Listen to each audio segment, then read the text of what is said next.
What is up, everybody? Welcome back to the channel. Episode 59 today of the Vikings franchise, and we are in week 2, about to take on the Buffalo Bills in Buffalo for the first time on this franchise, and we're going to get a chance to see some ex-Vikings today. Most notably, of course, as you guys know, Stefon Diggs, former wide receiver of the Minnesota Vikings, traded a few years ago in real life. Heck, in our franchise, I mean, it's been like a whole generation of players since he was a Viking, you could say.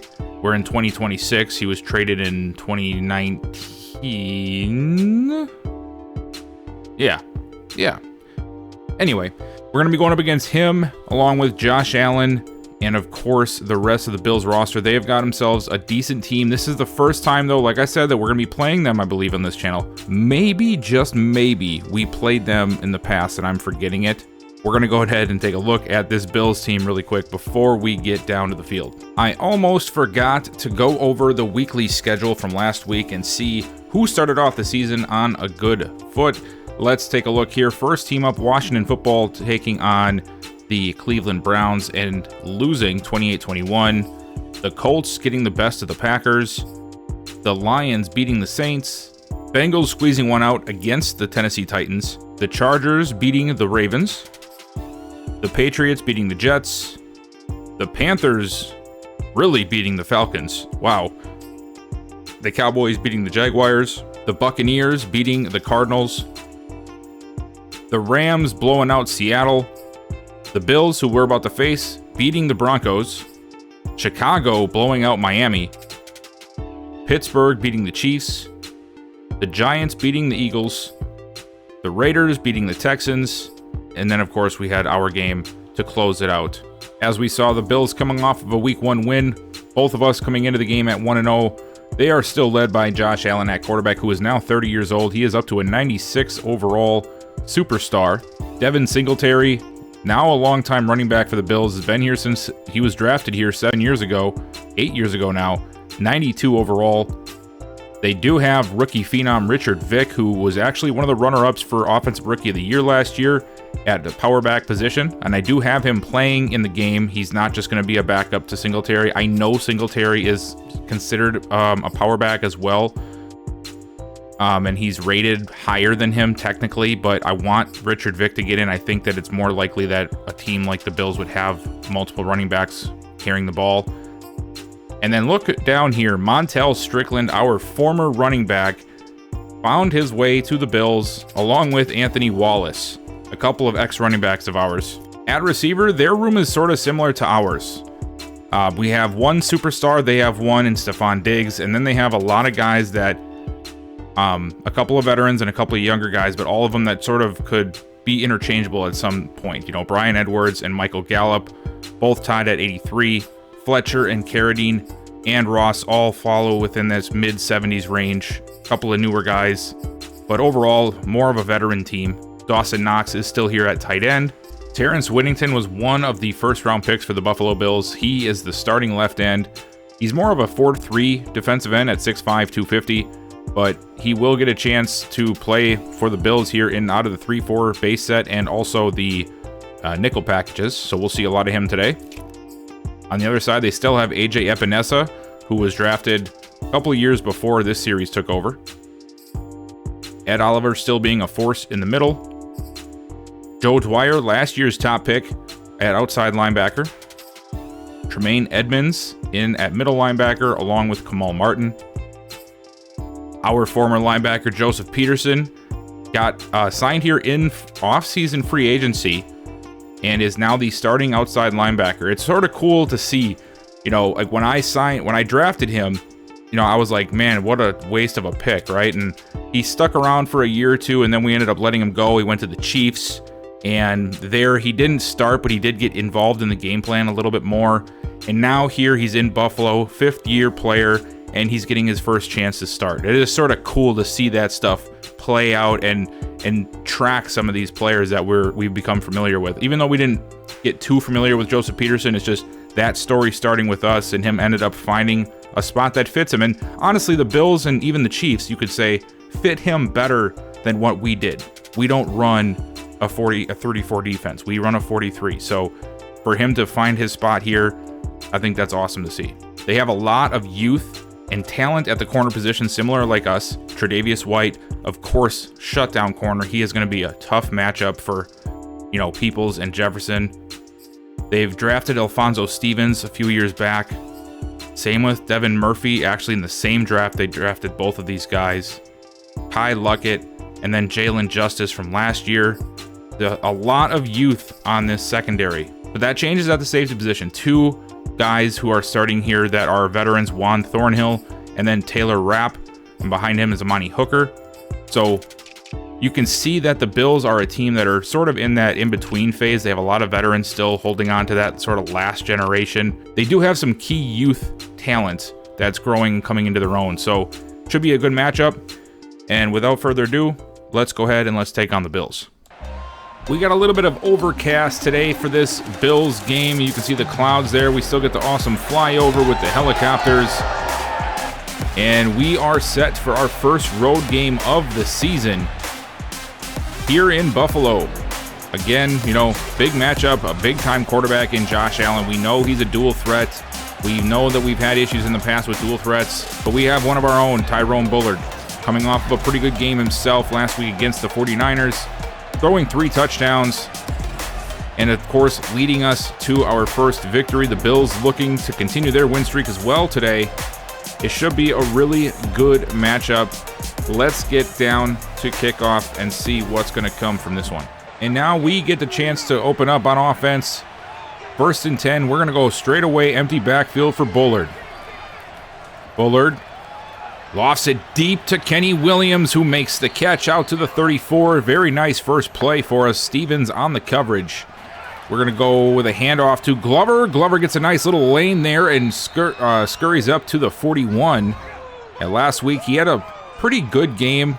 Would have loved to see him hit that 100-yard mark, but the 49ers defense was tough, and I think that he did a great job, the line especially, finding little ways to get us into open space and allowing Glover to move the chains, especially on that last drive to seal it.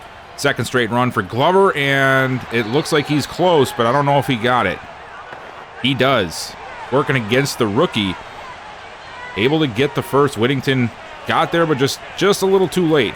Third handoff for Glover, and another big lane up the middle across midfield down to the 45. 3 carries in a row, 21 yards for Antoine Glover. Another fresh set of downs for us. Glover lined up once again to the right of Bullard. This time we're going to throw it. Blitz is coming. We pick it up beautifully, and it's delivered across the middle to Timmy Peoples, who makes the catch down to the 35. Gain of almost 10 yards. Well, they say 10, but not really. And now big man Oscar Pitts checks in at running back in the I formation here on 2nd and inches. We're going to throw out of it, a quick throw at that, and Irv Smith gets the catch, and he's down to the 31. Quick throws here working for us so far on this drive. Pistol formation. Bullard rolling out of the pocket, and he's going to throw it away. I'm not sure why he did that. He had space to run. Just a bad decision there. 2nd and 10. Empty backfield once again. Bullard stepping up and again throws it away. Oh man, some of these decisions are horrible. 3rd and 10 now, just putting ourselves in horrible positions. Bullard, quick throw this time, and it's incomplete. Looking for none other than Deontay Richards, but the ball is knocked out by Tre'Davious White, and we're going to have to settle for 3. Wallace is going to line up for this chip shot here. Puts it up, and it is good. 3-0. Out comes Josh Allen and Stephon Diggs. Hopefully we can keep them contained today, but you'd have to think it's only a matter of time before he's going to find his favorite target. You see him there lined up in the slot. Nobody directly on him, so I'm assuming we're playing some zone. Another play action. Allen quick fires it off to Gallup for his 3rd catch, and he's got a first down. I don't know why I'm down there helping him up on the play. I don't like that. Should have left him lay on the ground. 1st and 10. Now this time they'll hand it off, and nowhere to go. Nice job there. He gets through the line, but we had a linebacker just sitting there waiting for him. He himself had a pretty good day last week. 23 carries, 93 yards. Similar to Glover, a little bit better. Just shy of that 100-yard mark to open up the season. Empty backfield now for Buffalo. Allen, another short throw and another catch by Michael Gallup. 4 catches already for him today. 3rd and 4, all 3 receivers split to the left, 1 to the right, and of course they're going to throw it. And another throw and a wide open Devin Singletary, and he's going to get to midfield on the out route, or on that little, wheel route there for the halfback. Single back formation here for Buffalo. And yet again, another play action. Allen throws it over the middle, and Singletary makes the catch and turns upfield. It looked like Chin was going for the big play and missed, leading Singletary to a wide open running lane down to the 33. Buffalo looking to answer back. They are driving very nicely here, very methodically as well, on their second attempt. Quick drop back. Allen bombs it to the end zone, and it is caught. Touchdown. Brian Edwards over the head of Cam Dantzler.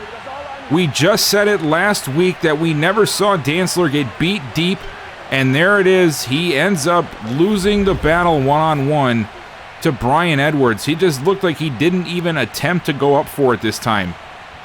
Beautiful ball, though, from Josh Allen. I don't want to take away from that beautiful throw because he got hit as he was falling, still delivered it.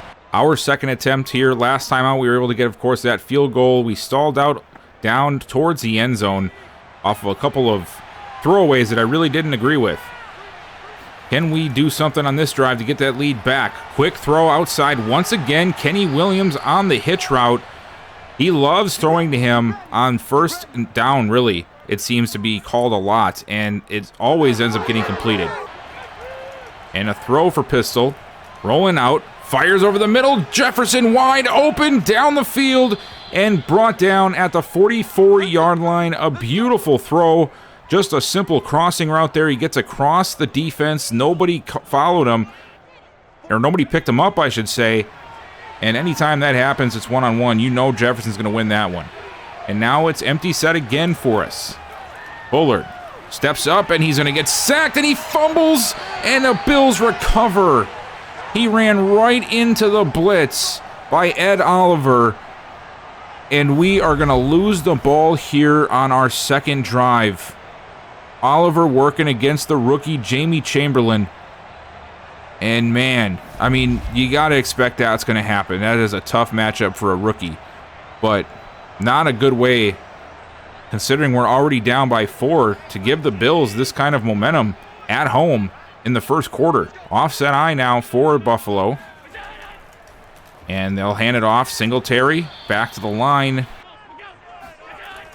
Another handoff to Singletary on second down. And this time he finds a little bit better of a gap and able to get 3 more. Watch for Gallup here in the slot. He's been his favorite target so far today. We're blitzing off the side, and we leave Singletary wide open. That's that good old-fashioned scissors route the running backs run this year that is basically uncoverable. And the Bills are going to get a big play out of it. 1st and 10 now from the 22. They're looking to go up by 2 scores. Handoff, Singletary. Patiently working his way, but he cannot find any hole to open up. Mark Jefferson brings him down at the 20. Allen hands it off to Singletary, who cuts it back, finds a lane, and oh man, I thought he was gone. Thankfully, Coleman and Jenkins, one of them tripped him up because he had a clear lane to the end zone. Very patient and very good running from Singletary.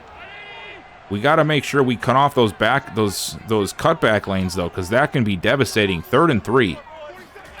And they're going to throw it now. Allen gets rid of it once again to Singletary. Another play that goes their way. He has been a menace for us to cover, and that is going to close out the first quarter of play. All right, fresh quarter, fresh set of downs at the 11-yard line for Buffalo, I formation. And they're going to go back to Singletary, and he's able to get down to the 7. I thought he was going to go all the way, but luckily Alexander was able to cut off of his block there and bring him down. This is where we really got to watch. Stephon Diggs working against our rookie corner Jenkins. But no, he goes down to Knox, who gets taken out of bounds by his momentum at the 3. Once again, Diggs up to the top of your screen working against Jenkins. You have to think this might be a spot for him to go to him. Allen scanning, under pressure, and he's going to go down. We get a sack. Danielle Hunter gets him down at the 12, and at least we can hold them to 3 After the quick 3 and out by us, Buffalo going to start with a play action rollout. Allen going deep down the field, and once again he's got Gallup, and he's out of bounds at the 42. 13 of 14. Josh Allen is picking us apart right now, and we have no answer. Allen under pressure, and he gets rid of it in time, and another catch by Gallup, who stays on his feet and breaks the tackle. He's gone. What a play by Michael Gallup, breaking 2 tackles on his way to the end zone. Wow. Look at him make this catch here. Breaks it off of Dantzler, somehow keeps his balance, shrugs off Jeremy Chin, stays in bounds, and then outruns the rest to the end zone. Buffalo on fire. 2nd and 7 for Bullard. Gonna throw out of it. A quick throw over the middle, and it's intercepted by Alphonso Stevens. Looking for Jefferson on the slant route, and Stevens jumped it perfectly. Yeah, just right here, just a quick slant route, and Stevens just had that inside leverage, undercuts Jefferson, makes a tremendous play on the ball. And this Buffalo Bills defense has come to play. 2nd turnover for them. We might be in for our first blowout of the season, boys. We might be looking at our first blowout here. 1st and goal. Allen running around, and he's going to get rid of it. Man, I thought we were going to get the sack there, but he's able to get it off and throw it away. 2nd and goal. At this point, I just would like to avoid giving up a touchdown. Allen scanning. Another shot to the end zone, and they're going to say out of bounds at the 1 to Singletary. But now, I mean, they're going to spread us out here, and they have a good chance of finding somebody open. We got a big set and a big blitz coming, and we get the stop. Devontae Coleman, they try to run it up the middle on us, but we were ready for it, and that might have just saved us. No, they're going to go for it. Why not? Bring in Richard Vick, the 2nd-year running back. You give it to him, and we get a big stop. Another big play, and we'll get a turnover on downs. This is where we need the offense to step up, but we are in dangerous territory of a safety. Pitts is lined up in the backfield. I formation, and it's going to go to Pitts, and he gets a nice carry to the outside, gets us out to the 3. Not much room, but it's more room than what we had. 2nd and 7 now. 5.5 to go in the 3rd. And of course, another handoff to Pitts, and he is met immediately. Tremaine Edmonds has been an animal for the Bills defense in the run game today. 3rd and 5. You know we're going to have to pass it here. Blitz is coming. Bullard has got to throw it away.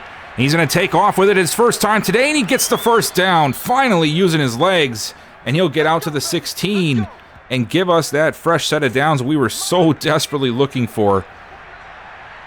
Finally, I've been waiting for him to use his legs so far this year. He hasn't done it much. 1st and 10, short drop for Bullard. Quick throw, and he misses Whiting. He has just been so off target today. He had Whiting open. Here on 2nd down, they send the blitz, which we pick up initially, but then he runs into it and throws it away. Oh my gosh. 3rd and 10. Bullard seeing ghosts at this point out there on the field.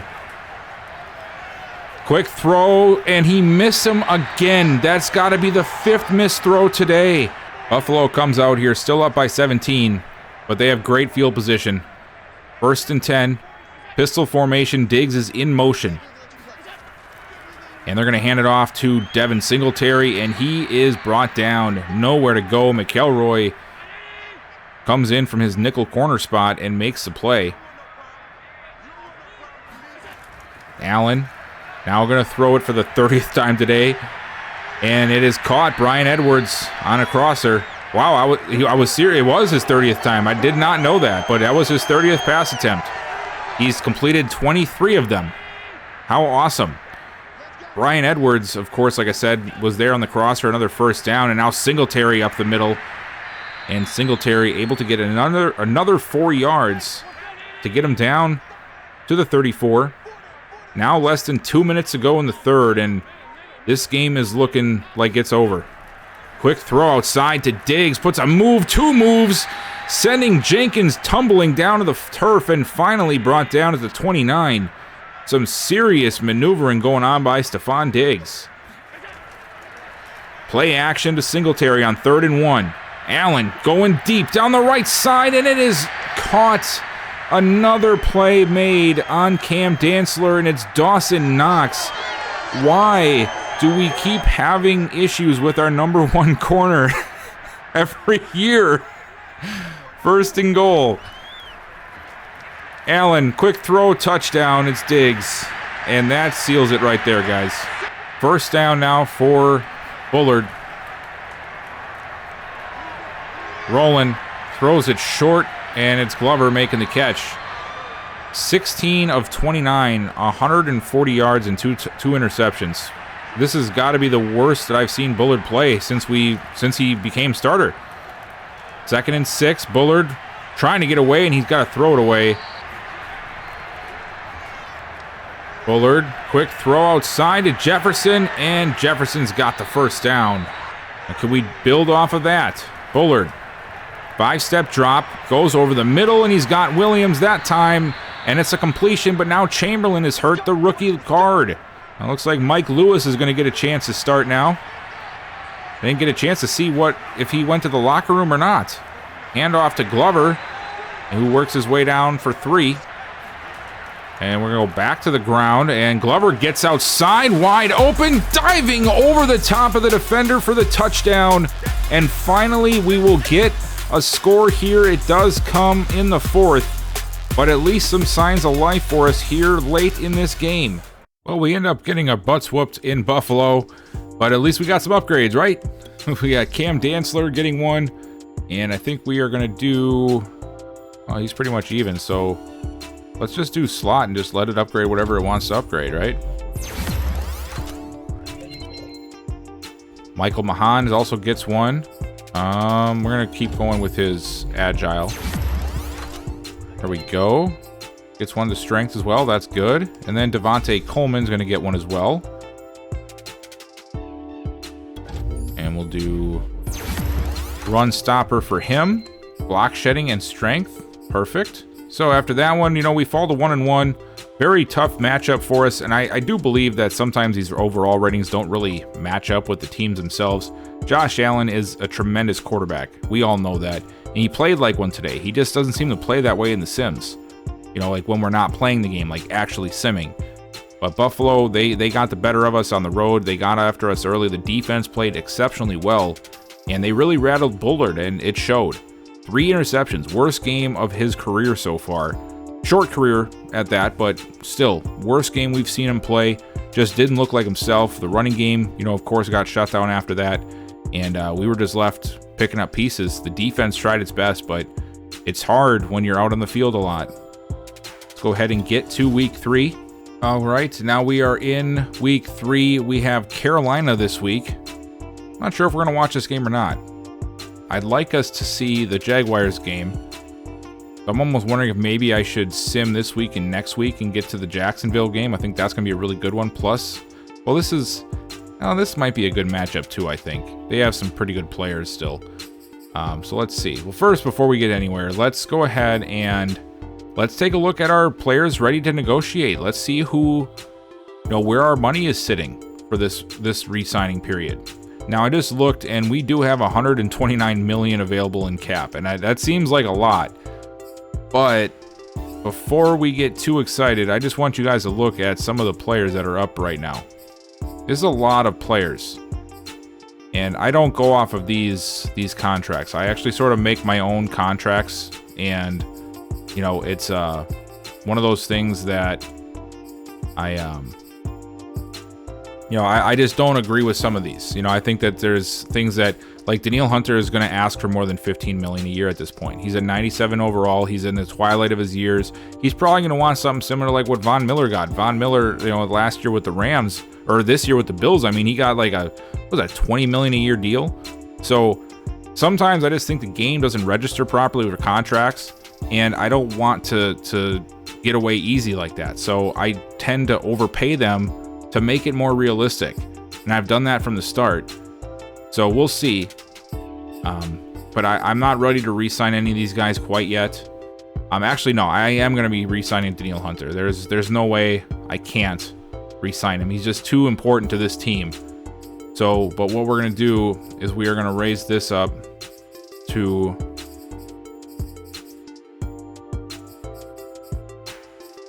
I'll tell you what.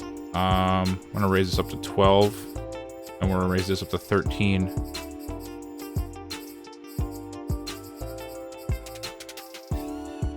I'm going to give him a 1-year, $25 million offer. I don't know how long he plans on staying playing, but we'll just, at this point, I'm going to try to do 1-year offers for him. Just because he is 31, and I don't know, he might play till he's 38, he might retire this year. Madden is very wishy-washy when it comes to this stuff, so let's offer him a 1-year, 25 and see if he accepts that. And he does. Well, so Danielle Hunter will stay here for yet another season. I think it was a pretty good deal for him, $25 million for 1 season.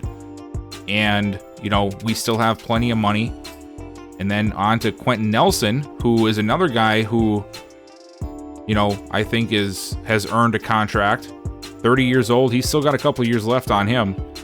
And I think I'm going to do sort of the same thing with him. Obviously not as big of a payday because, I mean, you're a guard compared to a left end.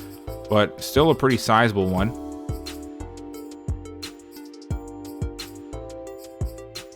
I would like to offer him 2 years, though. I mean, he's a 99 overall. He's 30 years old.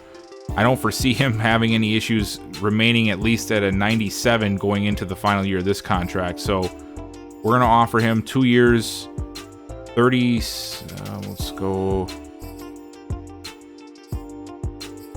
We'll do 2 years, 38. 2 years, 38 for him. I think that's a pretty decent deal. And of course, he's going to accept that. We overpaid him. So there we go. So our 2 biggest guys are re-signed, Quentin Nelson and Danielle Hunter. And yet we still have Glover, Smith, Walden, Jefferson, Pitts, McElroy, Alexander, Coleman, Reddick. And then we get into more of like the more role player guys that I have envisioned us doing something with in the future.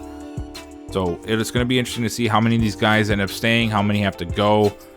And then, you know, while we're here, 2 things. And I probably should have done this at the beginning of the video, but I forgot to do it.